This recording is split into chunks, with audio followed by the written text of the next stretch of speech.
Selamat pagi Bapak Ibu Saudara-saudari yang dikasihi Tuhan. Kita bersyukur atas kebaikan Tuhan yang sudah memelihara, memimpin kehidupankah hari kita hari lepas hari. Dan puji Tuhan pada pagi ini kembali kita dapat datang ke rumah Tuhan. Kita mau menyembah Tuhan di dalam roh dan kebenaran. Tetapi sebelum ibadah dimulai, bagi yang membawa HP supaya disilentkan atau dimatikan HP-nya terlebih dahulu. Terima kasih untuk kerjasamanya. Kita akan mulai ibadah kita dengan pujian Tuhan berada di bait sucinya.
Kita ambil saat teduh dimulai.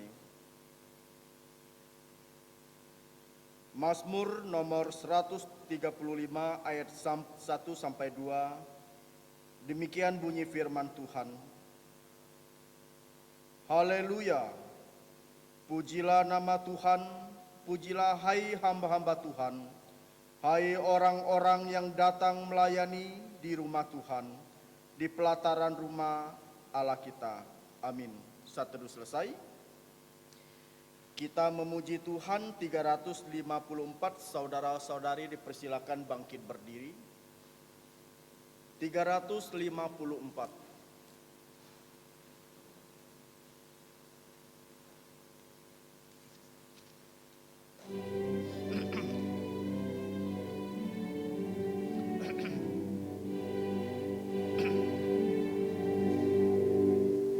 Sukacita kerja untuknya, sungguh ku bersukacita.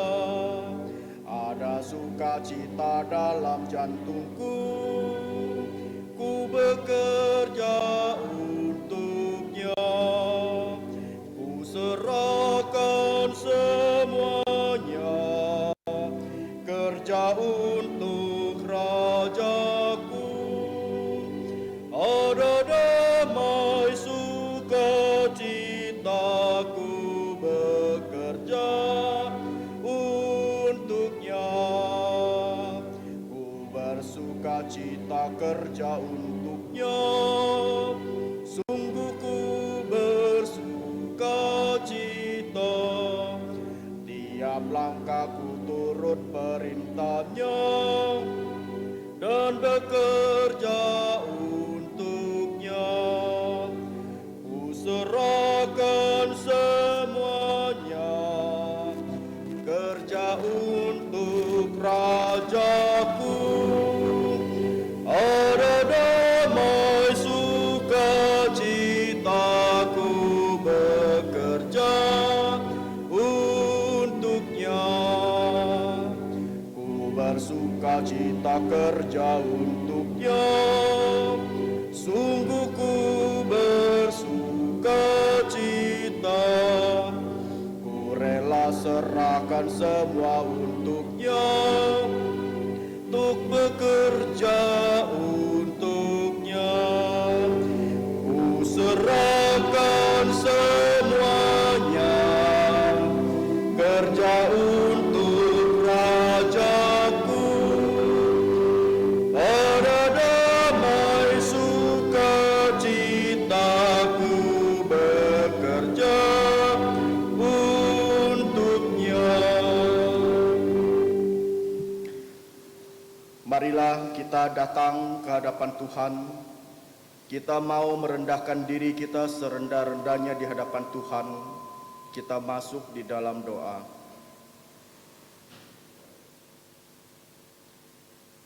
Bapa di surga, Allah yang telah menciptakan langit dan bumi beserta segala isinya, kami mau mengucap syukur dan terima kasih atas putra-Mu Tuhan kami Yesus Kristus, yang adalah putra Allah menjelma menjadi putra manusia, yang telah datang ke dalam dunia ini untuk taat 100% pada kehendak Allah, yaitu dengan sempurna menjalankan perintah-perintah Allah, baik secara aktif maupun secara pasif.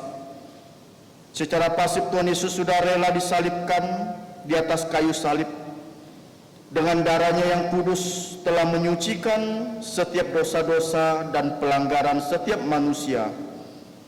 Yang terpenting adalah pada hari ketiga Tuhan Yesus sudah bangkit dari kematian. Tuhan Yesus sudah mengalahkan maut, sehingga setiap kita mempunyai pengharapan, yaitu kehidupan yang kekal.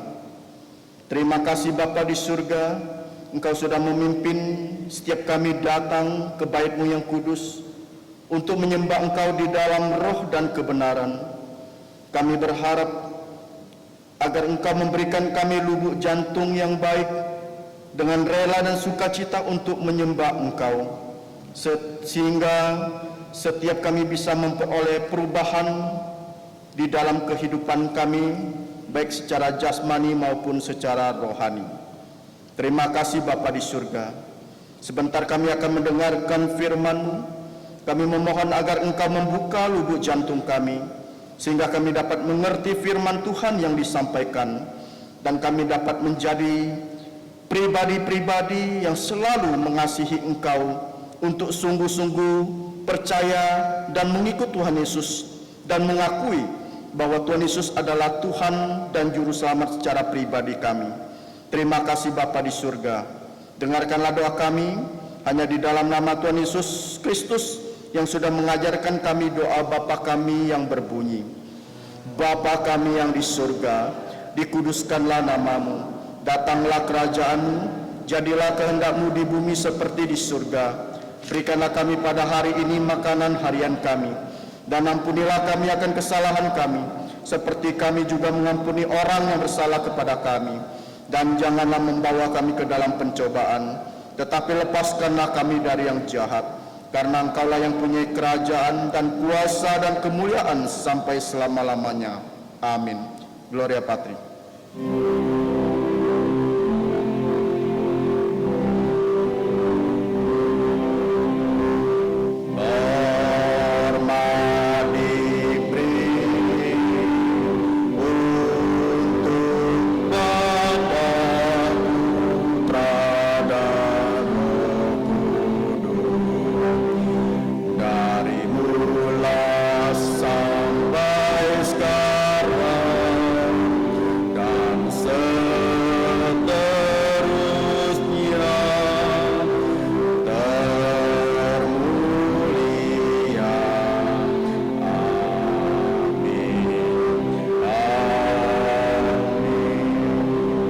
Saudara-saudari dipersilakan duduk kembali.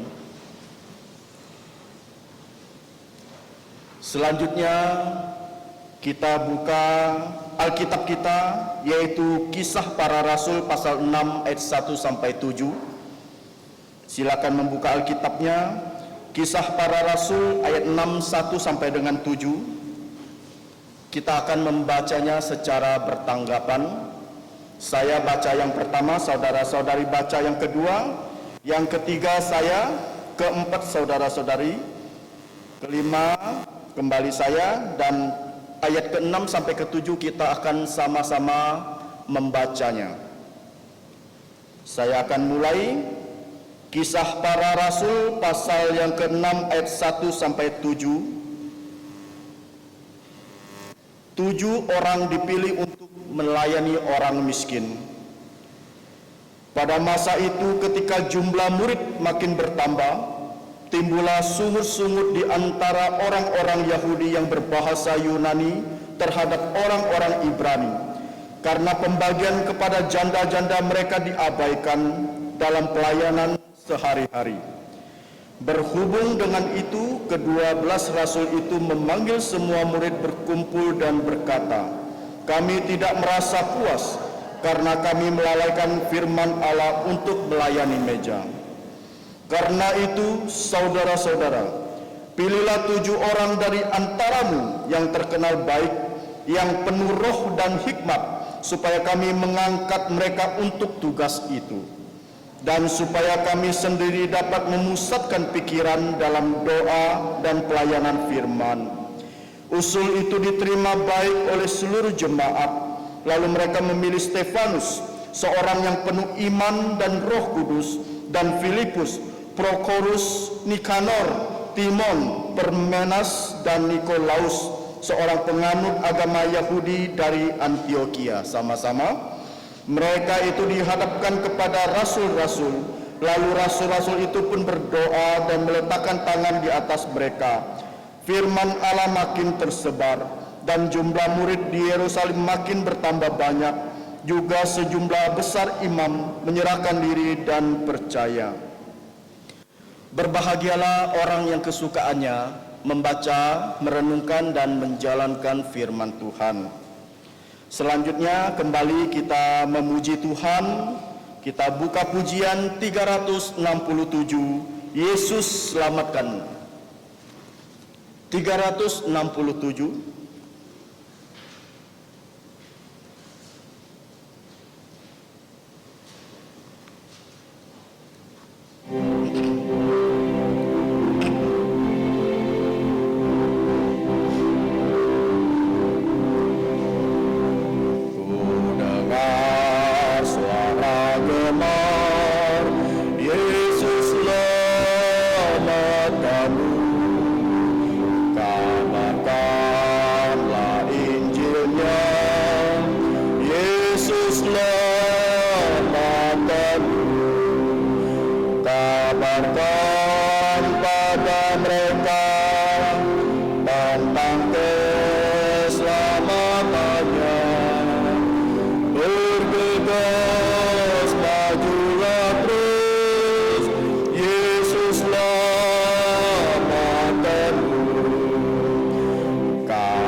Selanjutnya kita akan menghafal ayat hafalan kita. Saudara-saudari bisa melihatnya di buletin terletak di bawah, yaitu Wahyu pasal 12 ayat 9. Kita akan membacanya sebanyak 2 kali dan coba menghafalnya 1 kali. Jika belum bisa menghafalnya, buletin ini jangan dibuang, tetapi kita bawa pulang, kita baca, kita hafalkan di rumah, dan kita renungkan ayat ini dengan baik-baik, sehingga melalui ayat hafalan ini dapat menjadi berkat untuk kita semua. Kita akan membaca 2 kali, coba menghafal sekali. Kita akan mulai. 1, 2, 3.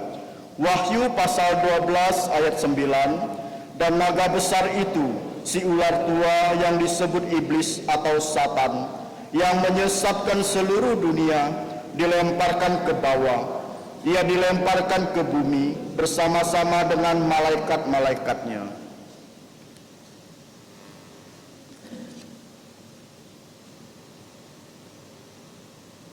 Sekali lagi, Wahyu pasal 12 ayat 9.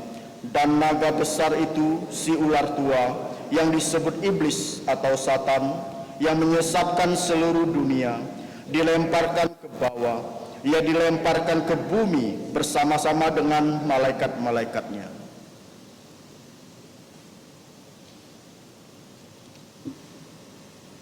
Sekali lagi, 1, 2, 3. Wahyu pasal 12 ayat 9. Dan naga besar itu, si ular tua, yang disebut iblis atau Satan, yang menyesatkan seluruh dunia, dilemparkan ke bawah. Ia dilemparkan ke bumi bersama-sama dengan malaikat-malaikatnya.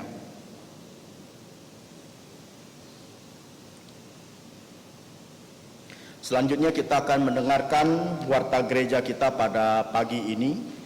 Saudara-saudari bisa melihat yaitu jadwal pelayanan tahun Tuhan 2021 bagi yang bertugas agar mempersiapkan dirinya dengan baik. Warta gereja kita yang pertama, kelas pengetahuan dasar Alkitab akan kita mulai pada bulan Agustus. Jadi saudara-saudari, bagi saudara-saudari yang mau dibaptis, ya, reafirmasi iman, pindah anggota, bisa segera mendaftarkan diri dan agar segera kita belajar pengetahuan dasar Alkitab. Warta gereja kita yang kedua, sekolah minggu remaja pemuda umum diadakan sebelum ibadah umum dimulai, yaitu jam 9.15 sampai dengan jam 9.45. Diharapkan remaja pemuda bisa mengikutinya agar apa? Agar kerohanian kita bisa bertumbuh di dalam pengenalan kita akan Yesus Kristus dan tentang akhir zaman.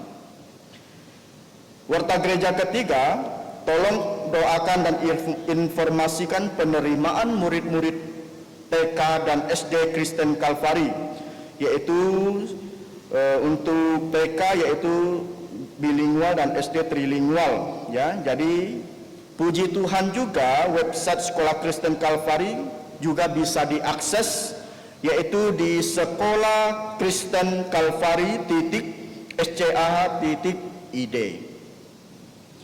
Yang keempat, Sekolah Dasar Kristen Kalvari membuka lowongan guru kelas dengan kualifikasi sebagai berikut. Yang pertama, dia itu wanita lulusan S1 atau yang sedang menempuh pendidikan S1 minimal tahun ketiga, dapat berbahasa Mandarin, pengalaman mengajar tidak diutamakan. Jadi lamaran bisa dibawa ke kantor SD Kristen Kalvari pada jam kerja dengan nomor HP yang bisa dihubungi adalah 0895 3191 dan 9111. Yang terakhir, adakah yang pertama kali datang mengikuti ibadah kita pada pagi ini? Dipersilakan berdiri. Ya, kita akan foto, kita juga akan doakan. Persilakan berdiri, kita ambil fotonya.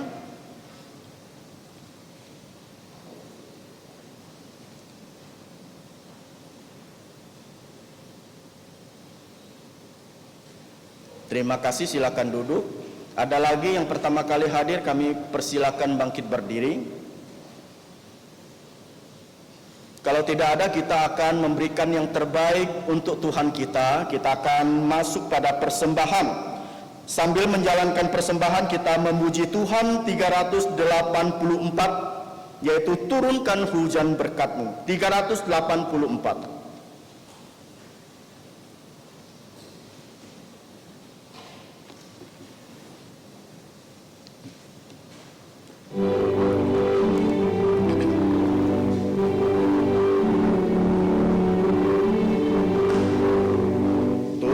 turunkan hujan berkat, kebangunan Roh Kudus. Ini janjinya kasih-Mu yang sejukkan jantungku. Hujan berkat-Mu, turun hujan berkat-Mu, tetesan berkat-Ku terima, hujan berkat-Ku rindu. Turunkan hujan berkat-Mu, diturunkan Roh Kudus, gunung lembah disejukkan oleh hujan berkat-Mu. Hujan berkat-Mu, turun hujan berkat-Mu, tetesan berkat-Ku terima, hujan berkat-Ku rindu. Turunkan hujan berkat-Mu, janji-Mu pun genaplah. Firman-Mu yang sungguh indah menyegarkan jantungku. Hujan berkat-Mu, turun hujan berkat-Mu, tetesan berkat-Ku terima, hujan berkat-Ku rindu. Turunkan hujan berkat-Mu, turunkanlah Roh Kudus. Ku tinggalkan semua dosa, pada Tuhan berserah. Hujan berkat-Mu, turun hujan berkat-Mu, tetesan berkat-Ku terima, hujan berkat-Ku rindu. Saudara-saudari dipersilakan bangkit berdiri. Kita menyanyikan doksologi.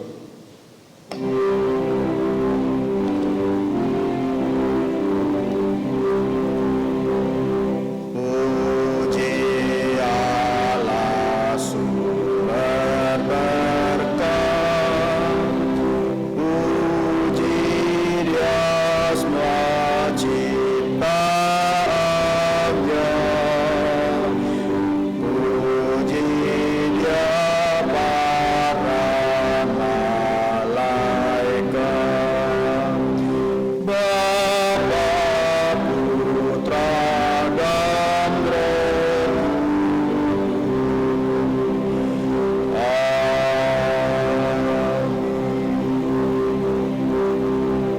Mari kita berdoa. Bapa kami yang ada di surga, kami mau mengucap syukur dan terima kasih atas kebaikan-Mu di dalam kehidupan kami. Engkau sudah menjaga dan melindungi kami, bahkan Engkau sudah mencukupkan apa yang menjadi kebutuhan kami hari lepas hari. Oleh karena itu di tengah-tengah ibadah ini, kami mau mengembalikan sebagian berkat yang sudah kami terima lewat persembahan ini. Kiranya Engkau berkenan atas persembahan kami, dan Engkau juga memberkati tangan-tangan yang sudah memberi dengan rela dan sukacita. Dan ajarlah kami untuk mempersembahkan hidup kami sebagai korban yang hidup, yang berkenan, yang layak di hadapan-Mu. Berdoa juga untuk persembahan ini, agar dapat dipakai untuk perluasan pekerjaan-Mu di berbagai tempat, cara khususnya di kubur raya ini. Terima kasih Bapa di surga. Ampunilah segala dosa dan pelanggaran kami. Hanya di dalam nama Tuhan Yesus Kristus kami sudah berdoa. Amin. Silakan duduk.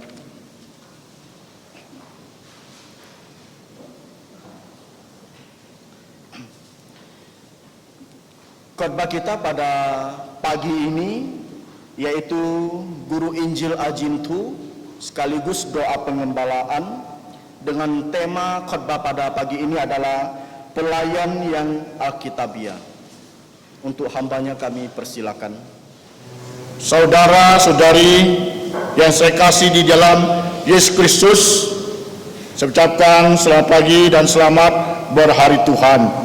Sebelum kita mendengarkan firman Tuhan, saya akan memimpin dalam doa penggembalaan, dan saya persilakan jemaat atau saudari yang bisa berlutut, silakan berlutut.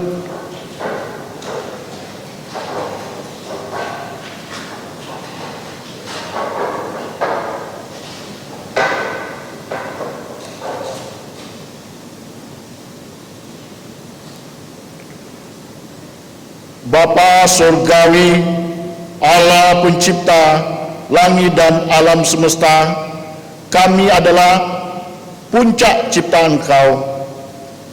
Di pagi hari ini, kami seluruh jemaat-Mu bersuka cita, bergembira oleh karena kebaikan Engkau, oleh karena pertolongan, oleh karena kesetiaan dan pemeliharaan Tuhan, sehingga kami semua dapat melewati sepekan dengan sukacita, dan pagi ini dapat datang ke rumah Tuhan, dapat berhari Tuhan. Ini adalah anugerah Tuhan, kesempatan yang Tuhan berikan buat kami. Dan saat ini kami berdoa, hamba Tuhan yang sudah berlelah di dalam melayani sepanjang minggu, kiranya Tuhan menolong, memberikan kekuatan, kesehatan yang cukup, dan Tuhan memberkati, cukupkan segala kebutuhannya dan juga segala keperluannya. Dan kami berdoa untuk saudara kami yang sudah bekerja keras, dia membantu di dalam melayani Tuhan, baik di sekolah minggu, SMC, transportasi, liturgos, dan yang lain. Kami serahkan tangan Tuhan, ya, kiranya Tuhan membalas kebaikan apa yang telah mereka lakukan, ya Tuhan menolong mereka semua. Dan kami juga ingat, ya, saudara-saudara kami yang mengalami kelemahan tubuh, kiranya Tuhan berbelas kasihan. Saya berdoa juga untuk Bu Afi sama keluarganya di Jakarta, Tuhan juga memberikan belas kasihan, ya, semua memimpin dengan sebuah kekuatan kesehatan yang cukup. Berdoa juga untuk jemaat yang tidak dapat kami sebut satu persatu, kami serahkan tangan Tuhan yang kami mengunjungi dan berbelas kasihan kepada mereka, dan mereka tetap setia kepada Tuhan. Kami ingat Ama dan ibu-ibu yang lain, Tuhan tolong semua mereka. Dan kami berdoa juga untuk saudara kami yang bekerja di luar Kalimantan, yang ada di Malaysia, Brunei, Singapura, di Australia. Kami serahkan tangan Tuhan. Saat ini mereka tidak dapat pulang, dan tapi mereka punya kesempatan tetap bekerja di sana. Kira agar mereka semua tetap bersandar pada Tuhan dan ingat akan hari Tuhan. Dan kami berdoa untuk Yesi bersama dan adik-adiknya, ya, dan juga berdoa untuk Julia, Rini, dan yang lain. Kami berdoa juga untuk Pak Sultan yang ada di Jakarta sekeluarga, Ibu Esther yang di Swiss, juga Tuhan juga pimpin, menolong, dan suaminya juga dapat percaya Tuhan Yesus. Saya berdoa juga untuk Yunis yang ada di Jerman, yang sedang menyelesaikan pendidikan, untuk skripsinya. Kami serahkan dalam tangan Tuhan untuk menolong dan berikan kesehatan cukup. Segalanya kami serahkan tangan Tuhan. Saya berdoa juga Elizabeth yang telah menyelesaikan S1. Kami semua mengucap syukur, dan dia sedang mencari pekerjaan. Tuhan juga menolong, menyiapkan pekerjaan yang terbaik. Saya berdoa juga Erin yang akan studi di sana. Saya berdoa juga Fongti Messi dan yang lain lagi yang akan berangkat berstudi di sana. Tuhan juga memimpin semuanya, dan agar mereka semua dapat ingat akan Tuhan dan apa yang mereka miliki, mereka dapat persembahkan untuk Tuhan, untuk kemuliaan Tuhan. Kami berdoa untuk vaksin yang telah dilaksanakan oleh pemerintah. Kiranya Tuhan menolong agar ini aman dipakai dan lindungi semua anak-anak Tuhan dari segala hal yang buruk, dan Kau menolong para medis dan memberkati, dan juga vaksin tetap tersedia dan dapat untuk menjangkau semua rakyat Indonesia dapat divaksin. Dan kami berdoa untuk bangsa negara kami serahkan tangan Tuhan. Kami berdoa Bapak Presiden untuk berikan hikmat dalam memimpin negara ini agar lebih maju, lebih sejahtera, dan takut akan Tuhan. Jauhkanlah bangsa kami dari terorisme, kekerasan, kejahatan, narkoba, korupsi, dan sebagainya. Dan kami serahkan semua para pejabat agar mereka semua takut akan Tuhan. Dan saat ini kami mau belajar firman-Mu. Kiranya Tuhan menolong, memimpin, dan berikan kami lubuk jantung yang subur untuk menerima firman Tuhan. Kami juga ingat Pak Sandi yang sakit pinggang, Tuhan juga menolong, berikan kesembuhan. Dan saat ini kami mau renungkan firman-Mu. Tuhan pimpin di awal sampai akhir, hanya di dalam nama Tuhan Yesus Kristus yang berucap syukur. Amin. Saya persilakan saudara-saudari untuk duduk kembali.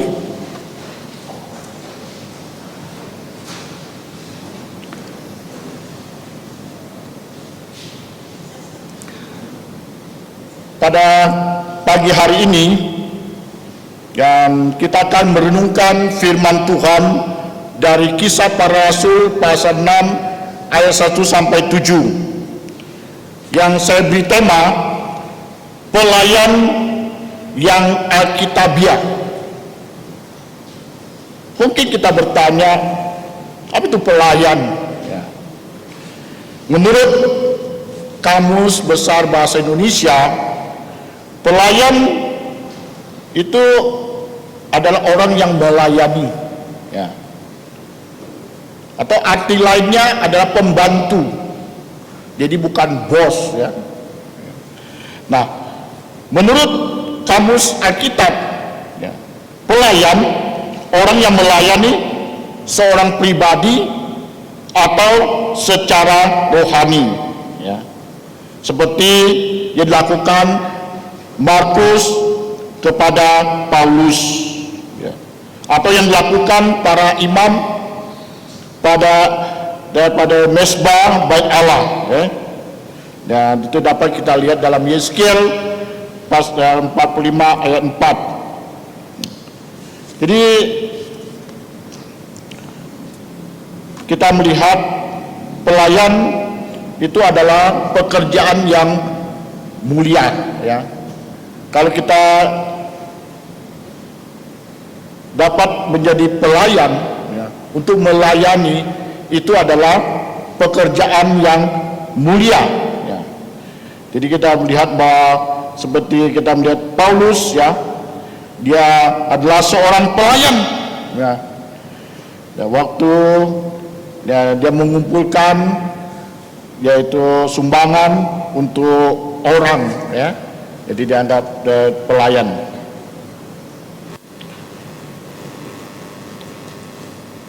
Menurut Kisah Rasul pasal 2 ayat 41, ya, yaitu jemaat bertambah 3.000 orang.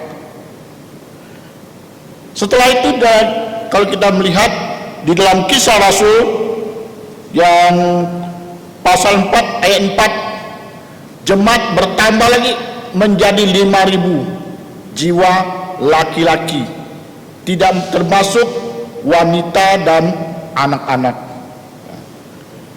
Nah, pada saat itu yang melayani 12 rasul, hanya ada 12 rasul. Ada rasul yang melayani pada saat itu. Sehingga kalau kita melihat Kisah Rasul pasal 6 ya, ayat 1 sampai 7, kita melihat perkembangan jemaat yang begitu luar biasa ya, banyaknya ya. Jadi gerakan kekristenan gereja mula-mula ya, begitu bertumbuh ya. Jumlah mereka adalah orang-orang yang bertobat ya, bertobat, dan dari berbagai kalangan. Jadi kalangan Yahudi maupun non-Yahudi ada yang bertobat semakin banyak. Nah, otomatis tuntutan pelayanan pun semakin banyak ya. Para rasul merupakan para pemimpin pada saat itu ya. Mereka merasakan mereka kewalahan, harus menangani yaitu pemberitaan dalam perkataan juga dalam perbuatan dengan orang yang begitu banyak. Nah, Rasul menyadari bahwa ada yang terabaikan ya. Nah, sehingga muncul di pasal 6 ayat 1, yaitu timbul di mana ada dan orang-orang bersungut-sungut ya. Mereka merasa semacam tidak adil atau anak tirikan dan sebagainya ya kan? Tapi bisa dimaklumi karena jemaat pada saat itu begitu banyak ya. Jadi kebutuhan pelayan itu dianggap terbengkalai, sehingga timbullah sungut-sungut dalam jemaat. Jadi para rasul tahu bahwa kebutuhan pelayanan yang terbengkalai itu harus ditangani, karena dia meneladani Tuhan Yesus. Tuhan Yesus semua dia tangani, tidak ada yang terabaikan ya. Hanya ada orang tertentu, kelompok tertentu yang tidak suka dengan Tuhan Yesus, tapi Tuhan Yesus tetap suka dengan mereka. Tetap Tuhan Yesus layani, Tuhan beritakan Injil ya, Tuhan Yesus tolong. Nah, jadi kita melihat bahwa karena pelayanan begitu dan kompleks ya, begitu banyak ya yang harus dilakukan, maka kita melihat bahwa dan tentu penanganan juga dibutuhkan keseriusan ya. Nah, keseriusan tidak bisa lama-lama dan harus ditangani dengan baik. Nah, maka para rasul dia memberitahukan ya kelemahannya. Nah, dia memberitahukan bahwa dia merasa yang tidak puas ya kan, ada yang terabaikan. Nah, namun itu sebabnya Rasul mengusulkan ya, supaya dan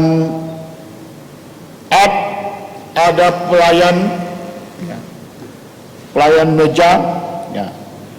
Namun orang-orang pelayan meja ini yaitu memenuhi kualifikasi rohani yang sungguh baik dan alkitabiah. Rasul memberikan teladan yang baik ketika dia itu merekrutmen pelayan meja. Nah, pagi hari ini kita melihat bagaimana sih para rasul merekrutmen dan pelayan meja ini. Pertama, para rasul memberikan kesempatan untuk semua melayani. Kalau kita membaca di ayat yang kedua, pasal 6 ayat 2 dikatakan, berhubung dengan itu ke-12 rasul itu memanggil semua murid berkumpul dan berkata, kami tidak merasa puas karena kami mengabaikan firman Allah untuk melayani meja. Jadi di sini kita melihat bahwa para rasul memberikan kesempatan murid-muridnya, jemaat untuk melayani. Karena seiring perkembangan jemaat mula-mula dan sedangkan yang melayani hanya para rasul, muncullah problem. Apa problemnya? Kita melihat persoalannya pembagian makanan kepada orang miskin dan janda-janda dianggap tidak adil, ya kan? Nah, timbul sungut-sungut, dan merasa tidak adil, ya, tidak berkeadilan, ya. Nah, saya yakin dan percaya para rasul ingin adil semua, ya kan? Tapi yang begitu banyak, ya, orang ditangani, sehingga para rasul memberikan kesempatan kepada murid-murid atau jemaat untuk melayani meja. Ini halnya sama Tuhan Yesus. Dia memberikan kesempatan juga orang-orang pada saat itu, ya, yang mau ikut dia dijadikan murid. Kita ingat Tuhan Yesus memanggil murid yang pertama 4 orang. Setelah itu kita lihat jumlahnya menjadi 12 orang. Kemudian kita juga bisa membaca di dalam kitab ada 70 murid Tuhan Yesus panggil. Ya, Yesus panggil, mereka mau ikut. Kalau mereka tidak ikut, ya tidak juga, ya kan? Nah, jadi kesempatan diberikan. Dan para rasul juga belajar dari Tuhan Yesus, memberikan kesempatan walaupun dia punya otoritas, ya, tapi dia memberikan kesempatan. Demikian juga gereja, ya, gembala, pendeta juga memberikan kesempatan pada kita semua untuk dapat melayani, ya. Jadi kita melihat para rasul ingin fokus, ya, di dalam pengajaran. Maka dalam Dr. Lukas itu menulis kitab para rasul menyatakan bahwa dia itu karena ada sungutan, karena ada dan anggap ketidakadilan dan sebagainya, maka 12 rasul itu dia itu memanggil semua murid, ya, untuk berkumpul. Ya, para rasul itu mengatakan bahwa mereka merasa tidak puas, ya, Tuhan Yesus. Jadi supaya dan yaitu mengusulkan, ya, mencari orang-orang yang akan melayani. Demikian juga gereja memberikan kesempatan kepada saudara-saudari semuanya untuk melayani. Nah, tetapi apakah saudara-saudari dengar? Ya, apakah saudari menerima, ya, dan siap melakukan yaitu apa yang kesempatan yang diberikan, ya. Karena kita sebagai jemaat, ya, kita tidak hanya sebagai penonton saja, ya. Kita juga harus menjadi pelaku. Jadi kesempatan diberikan, kita harus lakukan dengan baik, dengan benar, ya. Jadi Tuhan Yesus, gereja juga memberikan kesempatan untuk melayani selagi kita masih ada di bumi ini. Dalam Yohanes 9 ayat 4, selagi kita masih siang, dapat bekerja, malam tidak bisa bekerja. Artinya selagi kita masih hidup, kita masih ada, kita dapat melayani Tuhan.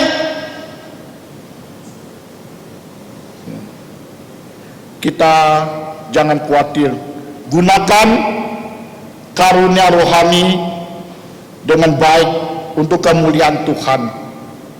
Kalau kita baca dalam Roma pasal 12, 1 Korintus 12. Demikian juga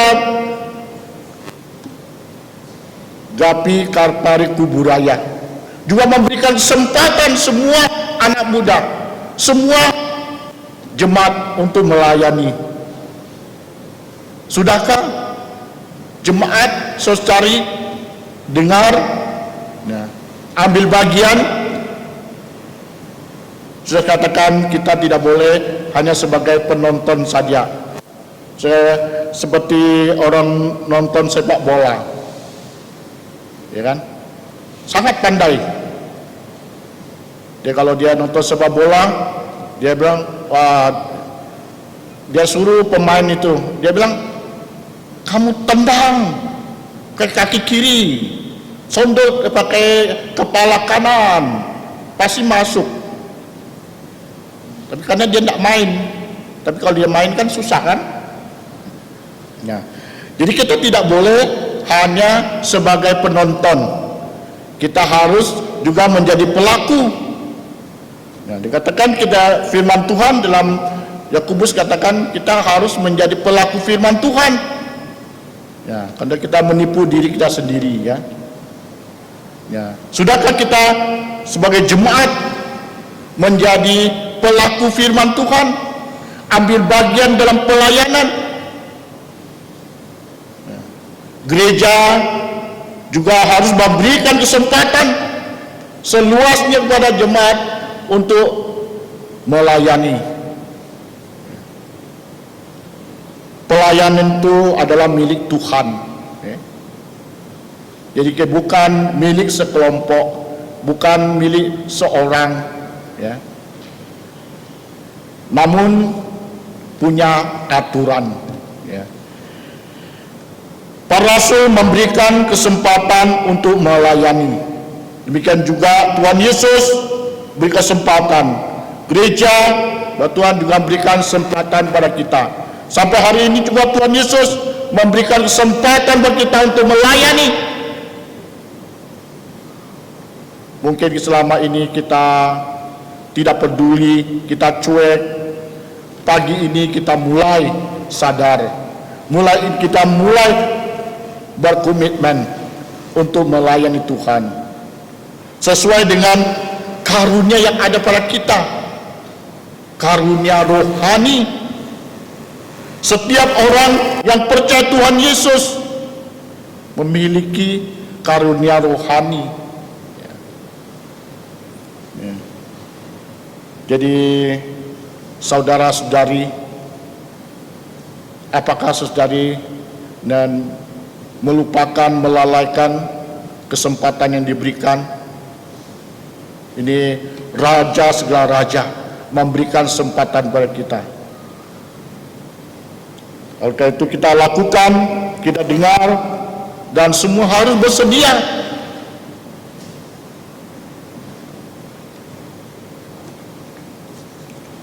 Yang kedua,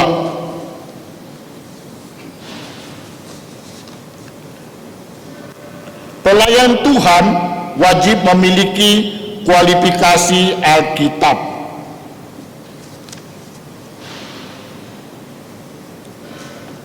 Jadi dalam ayat 3 sampai 5 ya. Jadi para rasul mengusulkan ya, dipilih dengan kualifikasi. Ya. Mengapa perlu kualifikasi?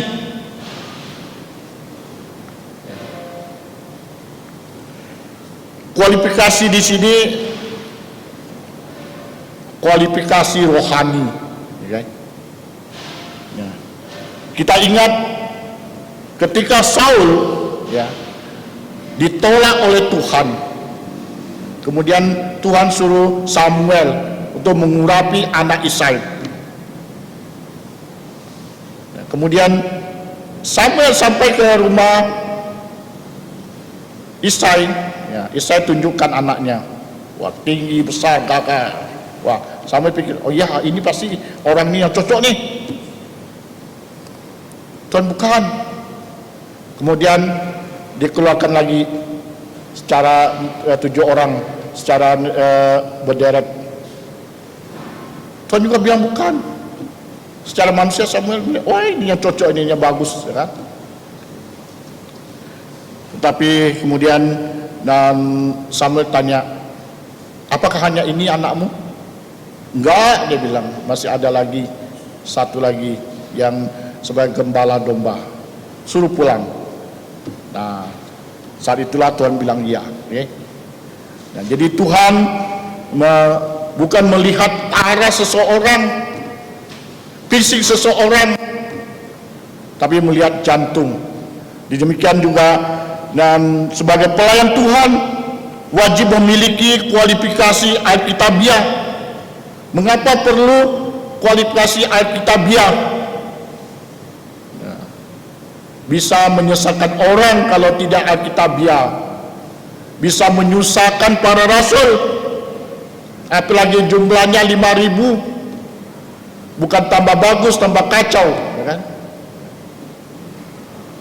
Kita lihat pemilihan menteri kan, lebih cenderung yang banyak yang dipertimbangkan adalah kualifikasi pendidikan, pengalaman, kedekatan dan sebagainya.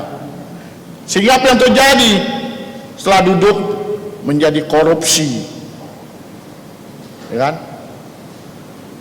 Kalau kualifikasi rohani yang baik, yang alkitabiah, ya mungkin orang melakukan hal seperti itu. Karena pada saat itu juga, mengapa para rasul itu cepat untuk bertindak, karena sebentar lagi musim panen. Karena musim panen pada saat itu orang mempersembahkan bukan pakai rekening, ya kan? Tetapi berupa gandum, ya, hasil panen dan sebagainya kan. Nah, jadi berbeda dengan daripada masa kini, ya. Itulah dibutuhkan orang-orang yang punya kualifikasi yang baik, ya. Kualifikasi yang dituntut adalah orang-orang yang penuh dengan roh, ya, orang-orang yang terkenal baik, orang yang penuh hikmat. Sangat penting. Para rasul dengan demikian sepenuhnya pada pelayanan doa, khotbah dan pengajaran. Jadi para rasul ingin memfokuskan dirinya pada pelayanan perkataan, sedangkan pelayanan perbuatan diserahkan orang yang lain. Nah, maka dipilih 7 orang. Ya, jadi kita lihat bahwa dan murid-murid menjalankan perintah. Jadi murid menjalankan perintah apa yang ditugaskan oleh para rasul. Nah, kalau kita melihat dalam pemilihan ini sangat-sangat demokratis sekali, ya. Jadi maka diajukan 7 nama orang-orang yang memenuhi kualifikasi. Ya, kalau kita melihat di sana, yaitu yang pertama kita lihat di situ adalah ayat yang ke-5. Usul itu diterima oleh seluruh jemaat. Lalu mereka memilih Stefanus, seorang yang penuh iman dan Roh Kudus, dan Filipus, Prokorus, Nikanor, Timon, Parmenas, dan Nikolaus, seorang penganut agama Yahudi dari Antioquia. Jadi usulan itu diterima semua pihak, tidak ada yang keberatan. Karena itu sangat penting Demikian juga gereja pada masa kini ketika memilih pelayan haruslah berpedoman pada Alkitab. Haruslah dilihat dari kualifikasi. Jadi gereja, ya, Tuhan, ya, pendeta memberikan kesempatan kepada semua orang, tentu harus memiliki kualifikasi. Nah, tetapi kita tidak perlu takut, ya, karena melihat kualifikasi yang begitu mungkin berat, agak berat. Ya. Tapi kualifikasi ini bukan yang instan. Bukan berarti waktu mau dipilih barulah ada pura-pura alim gitu kan, rajin. Nah, itu tidak benar juga. Tapi setelah itu tidak, itu namanya asli tapi palsu. Nah, tapi kualifikasi di sini, kualifikasi memang dari awal sudah kehidupannya memang baik. Maka dikatakan dia itu dan terkenal baik. Ya. Terkenal baik artinya di sini mempunyai kesaksian yang hidup yang baik. Ya kan? Karena baik itu bermacam-macam, ya kan? Tapi di sini saya yakin percaya mempunyai kesaksian hidup yang baik, ya kan? Penuh dengan roh. Ini menunjukkan orang yang sudah bertobat, orang percaya Tuhan Yesus. Karena orang yang sudah percaya Tuhan Yesus pasti penuh dengan roh. Nah, Roh Kuduslah yang akan memperbarui dalam hidup kita. Jadi memilih pelayan jangan memilih yang baru percaya, ya, yang tidak memenuhi kualifikasi, ya. Banyak dunia memilih pelayan itu salah. Mereka melihat, oh ini karena kaya, oh ini karena teman, oh ini sahabat, oh ini ganteng. Ini bukan kualifikasi, ya. Ya. Karena mengapa kita perlu kualifikasi rohani, ya, alkitabiah? Karena yang kita layani ini raja segala raja. Kita bersyukur sekarang. Kalau di zaman dulu orang melayani salah langsung mati. Ya. Namun kita hidup sekarang di zaman anugerah. Tuhan berikan kesempatan kita untuk bertobat kalau salah, ya kan? Jadi pelayanan yang penting ini haruslah dilayani orang-orang yang berkualifikasi, ya. Mengapa butuhkan hikmat? Kita ingat Raja Salomo diberi kesempatan, ya, mau minta apa saja dikabulkan. Tapi Salomo memilih hikmat, karena hikmat ini penting. Hikmat surgawi sangat penting di dalam melayani, dalam kita bertindak, ya, dalam mengatur segalanya. Pekerjaan dibutuhkan hikmat surgawi. Kita tidak bisa mengandalkan hikmat dunia, hikmat manusia. Oleh itu kita kejarlah yaitu hikmat yang di atas, jangan di bawah. Oleh karena itu kita harus rajin membaca Alkitab. Kita harus rajin berdoa. Jadi kita melihat banyak contoh, ya, di dalam Alkitab. Jadi jemaat berkuasa penuh memilih 7 orang, ya, di mana Rasul-Rasul memberikan kesempatan. Saya yakin dan percaya pada pagi hari ini di tempat ini juga kita semua diberi kesempatan. tapi harus memenuhi kualifikasi. Jika kita sudah memenuhi kualifikasi, kita dipanggil, kita dipilih, jangan kita menolak. Ya. Jangan kita tidak bersedia. Kita mesti bersedia karena pekerjaan Tuhan. Kualifikasi Alkitabiah ini lebih lanjut dijabarkan oleh Rasul Paulus di dalam 1 Timotius 3 ayat 1 sampai 7, kemudian ayat 8 sampai 13, yaitu mengenai dan pemilihan penilik jemaat dan diaken. Di dalam Kisah Rasul 6 memang tidak disebutkan itu diaken, ya.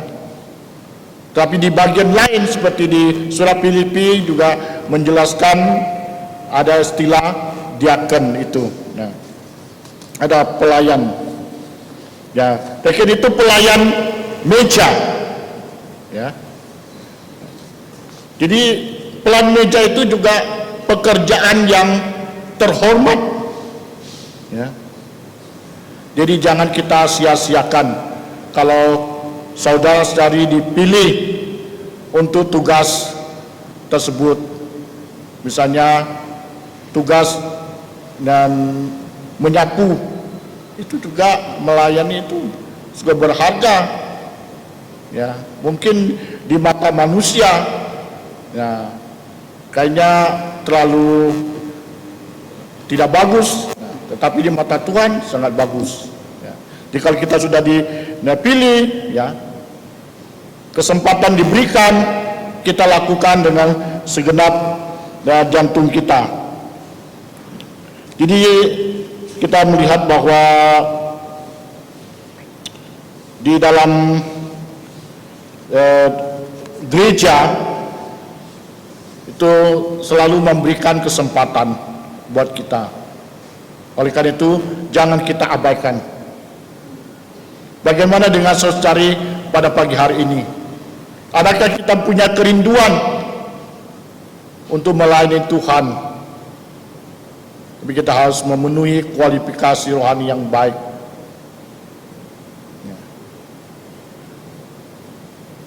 Jadi kita tidak perlu takut, kita tidak perlu khawatir. Tuhan akan menolong kita, Roh Kudus akan membantu kita. Ya kan? Kita ingat di dalam dan surat, ya, Paulus katakan ketika kita tidak bisa berdoa, Roh Kudus yang membantu kita berdoa. Itu sangat penting sekali kita memiliki Roh Kudus. Tetapi Roh Kudus yang saya maksud bukan Roh Kudus yang kita pelajari, karena Roh Kudus itu pribadi yang ketiga. Secara otomatis ketika kita terima Yesus, percaya Tuhan Yesus, Roh Kudus sudah tinggal dalam lubuk jantung kita, dan kita terus diperbaharui. Oleh karena itu hidup kita jangan kita kotori. Kita harus hidup kudus, suci, karena Allah kita kudus dan suci, ya. Jadi jangan kita kotori hidup kita dengan hal-hal duniawi, hal-hal yang buruk, ya. Sekarang yang sangat meningkat keras yaitu narkoba. Ini sangat-sangat berbahaya sekali. Sebagai anak Tuhan, sebagai orang percaya, kita harus bebas dari itu semua.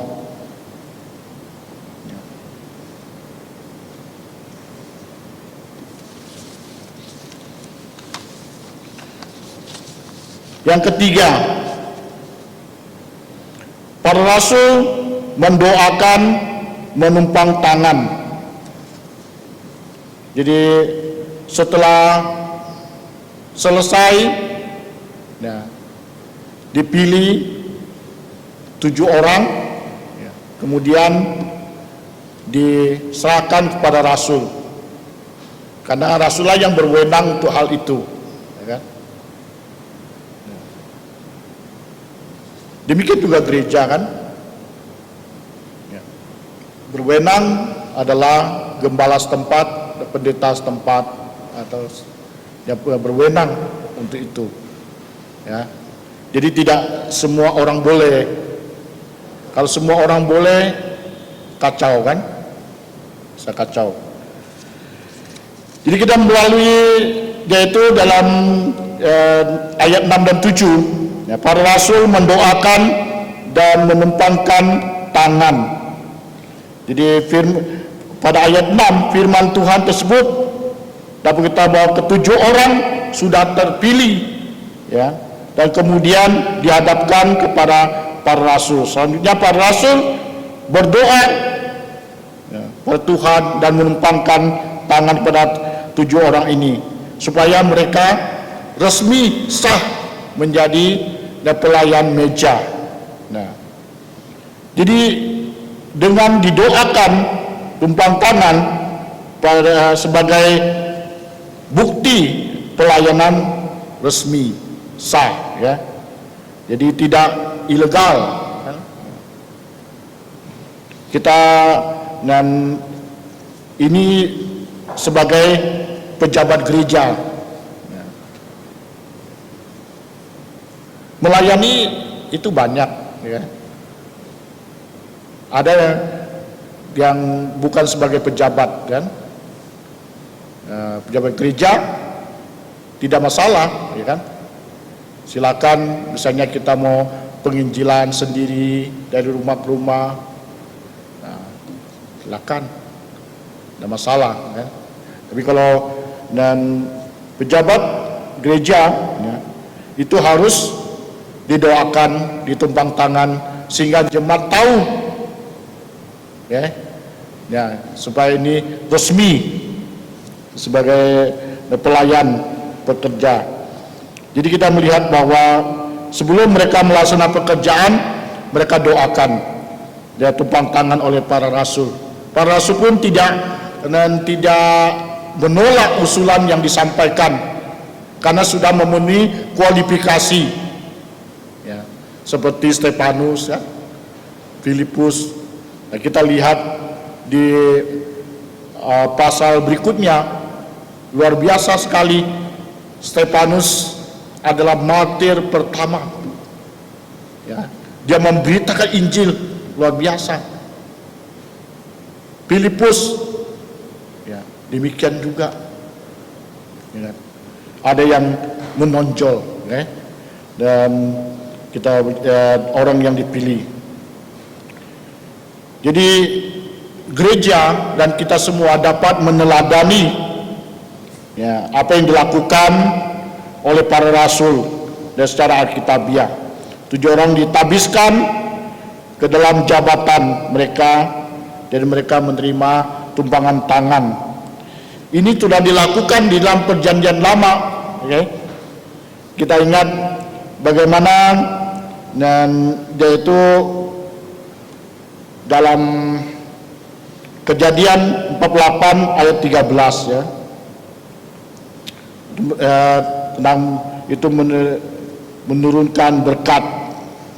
Kemudian dalam Imamat 1 ayat 4 itu merupakan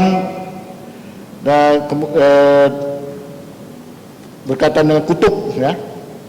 Kemudian Bilangan pasal 27 ayat 23 juga kita lihat, ya, dan pendelegasian, ya, otoritas. Kita juga bisa melihat seperti Yakub memberkati Yusuf, ya, Musa melantik Yosua, ya, dan juga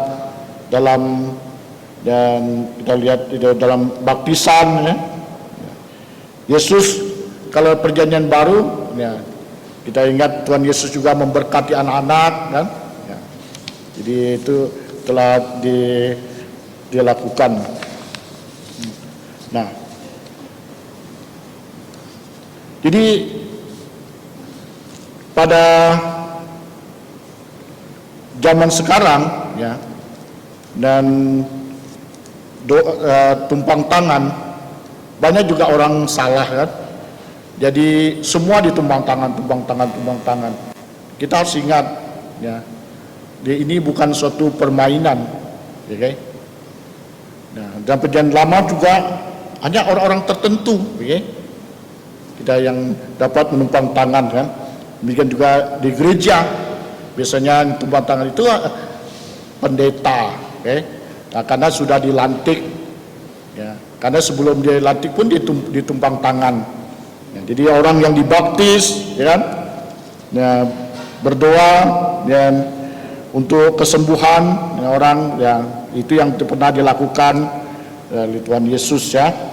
Jadi tumpang tangan saya dilakukan pada upacara baptisan, nah, doa untuk dan pentabisan pelayan, ya, hamba Tuhan, nah, kemudian ya, pernikahan biasa juga adalah tumpang tangan, nah, kemudian kebaktian terakhir tumpang tangan.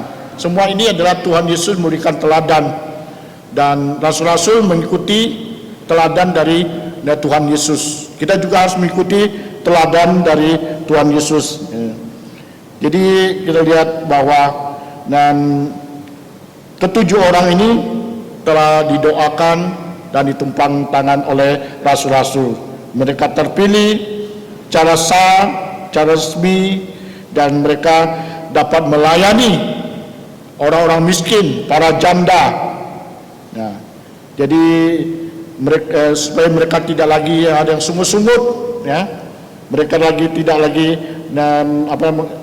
menyalahkan para rasul, tapi ada yang sudah khusus yang menangani, ya, yaitu pelayan meja.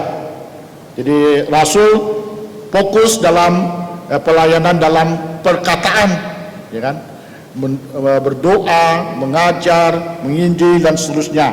Sedangkan pelayan yang dipilih mengurusi pelayan meja, dan barang diterima kemudian distribusikan dan sebagainya. Dan mereka sudah dipilih, ya. Jadi saudara-saudari yang sekalian, kalau kita diberi kesempatan untuk itu, jangan kita menolak, ya. Kita lakukan dengan segenap jantung kita. Itu pekerjaan yang paling mulia, ya. Karena pelayan itu sudah katakan bukan bos, ya, pembantu, ya. Jadi jangan kita mau jadi bos, ya. Jadi semua kita adalah pembantu. Bahasanya kita hamba, ya kan. Jadi dan walaupun hamba, pembantu itu pekerjaan yang mulia, ya, kita diberi kesempatan. Nah, terakhir kita melihat bahwa dengan terbentuknya struktur pada saat itu, karena sebelumnya belum ada struktur, tapi setelah terbentuknya struktur ini, dampaknya apa? Pada ayat yang ke-7. Ayat yang ke-7 dikatakan firman Allah makin tersebar dan jumlah murid di Yerusalem makin bertambah banyak, dan juga sejumlah besar imam menyerahkan diri dan percaya. Jadi jemaat akan bertambah lagi, ya kan, karena pekerjaan Tuhan, ya. Jadi Tuhan menambah jiwa-jiwa baru, dan pekerjaan Tuhan dijalankan secara maksimal dengan baik. Tuhan menambah jiwa-jiwa baru. Kita melihat begitu banyak pertambahannya. Jumlah murid Yerusalem bertambah, jumlah imam juga ada yang menyerahkan diri, yang percaya. Nah, karena melihat apa yang dilakukan para rasul ini adalah alkitabiah yang sebenarnya sesungguhnya.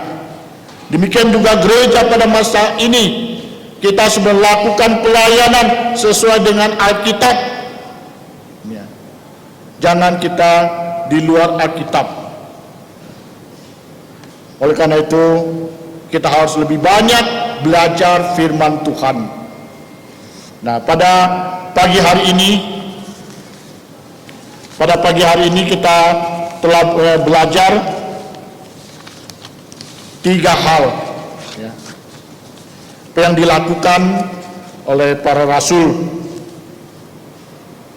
Yang pertama, para rasul memberikan kesempatan untuk melayani pada ayat 1 dan 2. Demikian juga saudara diberikan kesempatan untuk melayani. Sudah siapkah? Bersediakah? Berdoalah kepada Tuhan. Yang kedua, pelayan Tuhan wajib memiliki kualifikasi Alkitabiah ayat 3 sampai 5.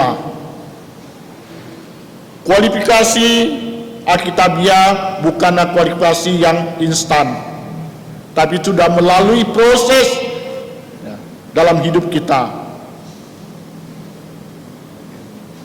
Jadi kualifikasi itu tidak dapat dipinjam, itu milik pribadi dan tidak bisa dialihkan ke orang lain. Ya. Oleh karena itu, siapkanlah bagi saudara-saudari yang ingin melayani ya, untuk hidup sesuai dengan Alkitab. Mungkin suatu saat gereja ini akan memilih diaken. Ya. Semua punya peluang, semua diberikan kesempatan. Ya. Tapi Tuhanlah yang memilih. Ya. Jangan kita menolak. Jangan kita takut. Karena Tuhan akan memberi kekuatan kepada kita. Roh Kudus ya, memampukan kita. Dan kita dapat bekerja dengan hikmat dari sorga. Oleh karena itu, kejarlah hikmat yang dari atas, dari sorga. Ya. Banyak belajar firman Tuhan, membaca firman Tuhan. Berikanlah waktu yang cukup untuk kita merenungkan firman Tuhan dalam hidup kita. Yang ketiga, para rasul mendoakan dan menumpangkan tangan, ayat 6 dan 7.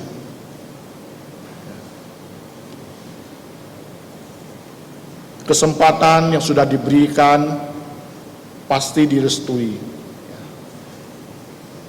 Kita yang memenuhi kualifikasi rohani. Dan gereja pasti terus berdoa untuk semua terlibat di dalam pelayanan. Tidak hanya pendeta saja, penginjil saja, tapi semua harus terlibat.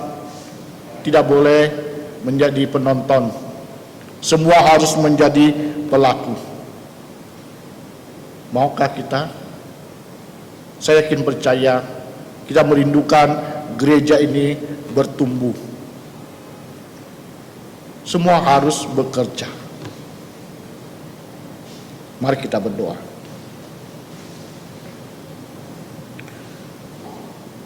Bapa Surgawi, sekali lagi kami datang pada Engkau pada pagi hari ini, memberikan kesempatan kami untuk belajar firman Tuhan.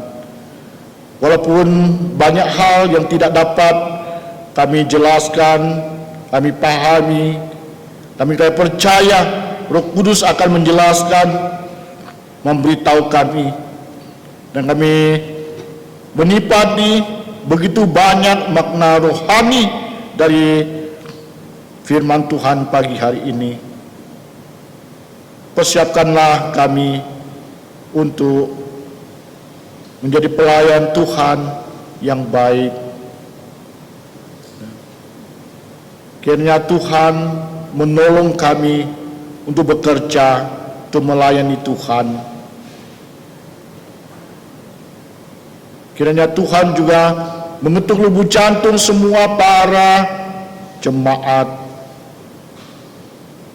saudara-saudari sekalian, agar semua menjadi pelaku firman Tuhan dan menjadi pelayan Tuhan. Dan saat ini kami menyerahkan, walaupun hamba telah selesai berbicara, dan firman terus dapat bergema setiap lubuk jantung pendengar. dan melakukan firman Tuhan. Kami ampuni segala dosa sekalian kami. Kalau selama ini antara kami ada yang lalai, melupakan pelayanan, Tuhan tolong kami. Berikan kami semua kebangunan rohani untuk memberitakan Injil. Dan pagi ini kami serahkan semuanya hanya di dalam nama Tuhan Yesus Kristus yang berdoa mengucap syukur. Amin. Saudara-saudari yang saya kasihi dalam Tuhan Yesus, kita akan mengakhiri kebaktian kita pada pagi hari ini. Mari kita berdiri, kita akan memuji Tuhan dengan pujian yang terakhir.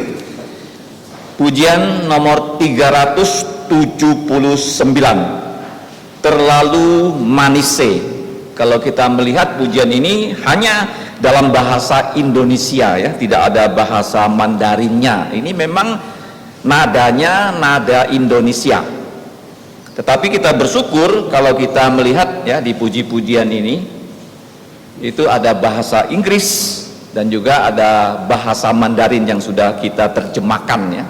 Karena pada saat almarhum Dr. Tou Xiang Hua ya, ketika dia datang ke Pulau Borneo melayani, beliau sangat senang dengan lagu ini sehingga beliau meminta kami ya, dengan tim menerjemahkan pujian ini ke dalam bahasa Inggris dan Mandarin.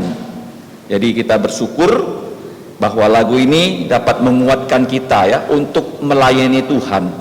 Terlalu manise, tidak ada pekerjaan yang lebih baik daripada melayani Tuhan. Karena upahnya itu besar di surga ya. Kita nyanyikan lagu ini. Sangat sayang hari ini hanya dalam bahasa Indonesia. Lain kali kita akan belajar ya bahasa Inggrisnya dan bahasa Mandarinnya. Mari.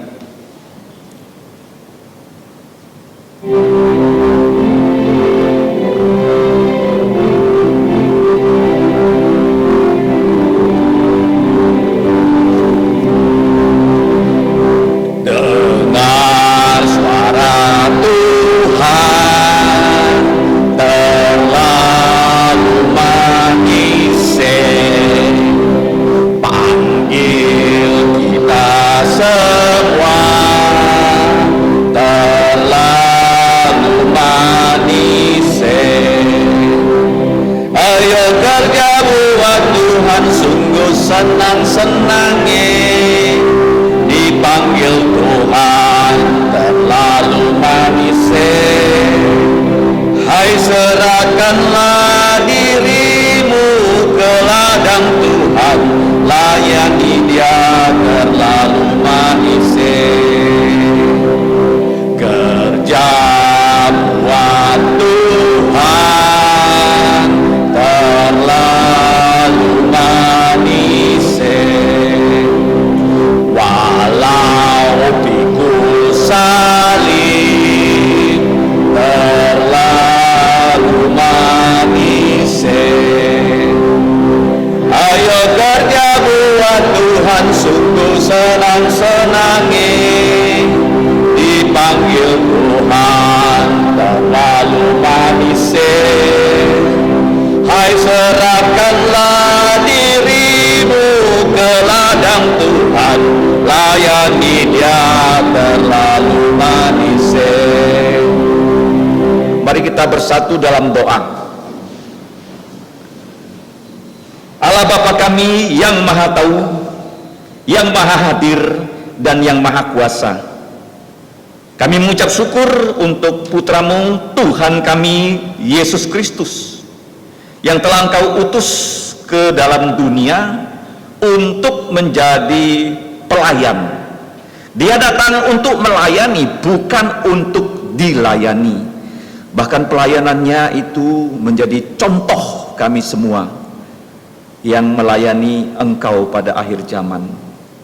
Tuhan Yesus telah mengorbankan hidupnya, meninggalkan tahta mulia di sorga, datang ke bumi sebagai budak dari segala budak untuk menggantikan kami manusia, sebagai Adam yang terakhir, yang tanpa dosa, tanpa cacat, tanpa celah, menjalankan dengan sempurna seluruh hukum Taurat, mewakili kami manusia yang sudah jatuh dalam dosa, yang tidak mungkin lagi menjalankan hukum Taurat dengan sempurna.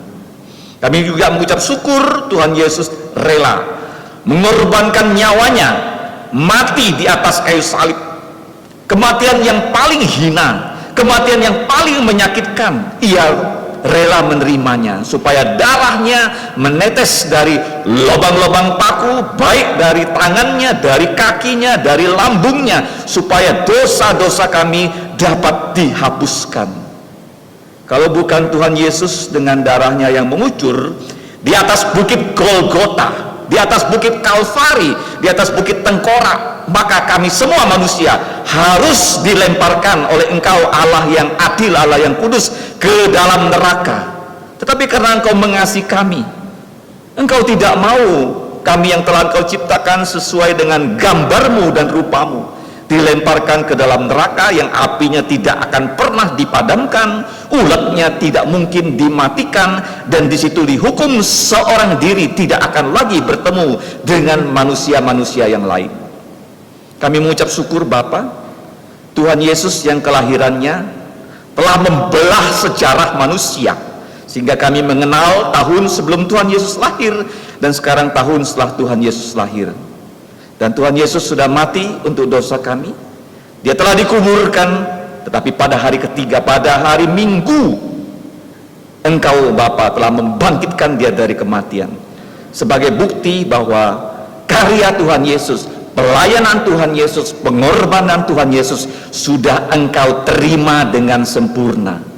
Dan kami mengucap syukur Tuhan Yesus yang sudah bangkit memiliki tubuh mulia sebagai lambang dari langit baru, bumi baru, dan kami kelak pun akan diberi tubuh mulia. Dan kelak kalau kami punya tubuh mulia, kami tidak akan mengalami kematian kalau Tuhan Yesus datang pada hari ini atau pada saat kami masih hidup. Kami tidak akan lagi takut COVID-19 karena kami telah punya tubuh mulia seperti Yesus, tubuh yang tidak akan mati, tubuh yang tidak dapat berdosa, tubuh yang tidak bisa lelah, tubuh yang tidak bisa menangis lagi karena tidak ada lagi air mata, sudah Engkau hapuskan. Ya Bapa, pada saat ini selama kami masih hidup, begitu banyak pergumulan dalam kehidupan kami pribadi. Tolonglah kami Bapa, pimpin juga kami bukan hanya sebagai manusia yang mencari kehidupan nafkah di muka bumi ini seperti orang-orang yang tidak percaya, tetapi kami yang sudah percaya Yesus, Engkau memberikan setiap kami paling tidak ada satu karunia untuk melayani Engkau, baik sebagai penyampai firman-Mu, memberikan nasihat firman-Mu, karena kami rajin membaca firman-Mu, menghafal firman-Mu, sehingga nasihat dari firman-Mu lah yang dibutuhkan orang-orang di dunia yang sudah berdosa. Dan kami juga bisa menolong orang-orang yang dalam keadaan kesusahan, seperti para rasul yang telah Engkau pimpin, mengangkat diaken-diaken, sehingga pelayanan meja, pelayanan yang bersifat fisik kepada para janda, orang miskin, orang asing, orang-orang yang memerlukan dapat kami jalankan. Ya Bapak, kami juga mengucap syukur untuk gereja-Mu yang sudah Engkau dirikan dari Yerusalem, Yudea, Samaria sampai ke ujung bumi di pulau Sunland Island ini. Kiranya kami dapat seperti para rasul yang telah mengikuti teladan Yesus. Kepada gereja-Mu ini Engkau berikan pejabat-pejabat yang dapat meneladani baik para rasul maupun diaken-diaken seperti Stefanus, Filipus, yang bukan hanya mereka penuh dengan Roh Kudus tetapi pelayanan mereka nyata. Kami rindu ya Bapak, Engkau membangkitkan saudara-saudari kami di sini untuk menjadi pelayan-pelayan-Mu yang setia, yang mengabarkan Injil kepada keluarga kami sehingga mereka bisa percaya Yesus. Ya Bapak, kami akan pulang ke rumah kami masing-masing. Pimpinlah kami agar firman-Mu yang sudah kami dengarkan, kami mau membuka firman-Mu setiap hari, membacanya, merenungkannya, bahkan kami mau melaksanakan, mewartakan Injil Tuhan Yesus kepada setiap makhluk supaya mereka bisa diselamatkan dan tidak binasa. Pimpinlah kami ya Bapa, sebagai anak yang masih kecil, yang sudah sekolah, yang sudah bekerja, ibu rumah tangga dan semua pelayan-Mu, agar dalam kehidupan kami hanya punya satu tujuan seperti Tuhan Yesus, melayani Engkau, bukan untuk dilayani. Bahkan Yesus memberikan nyawanya menebus orang-orang berdosa. Kiranya kami juga mau berkorban untuk pelayanan dari gereja Tuhan Yesus, sehingga nama-Mu ya Bapa, nama Tuhan Yesus, nama Roh Kudus ditinggikan, dimuliakan. Karena Engkaulah ya Bapa yang mempunyai kerajaan dan kuasa dan kemuliaan sampai selama-lamanya. Di dalam nama Tuhan Yesus kami berterima kasih dan berdoa. Amin. Amin. Amin.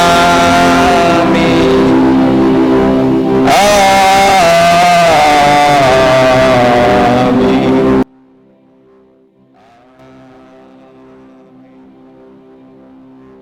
Saudara-saudariku dalam Tuhan Yesus, silakan duduk. Kita berdoa teduh.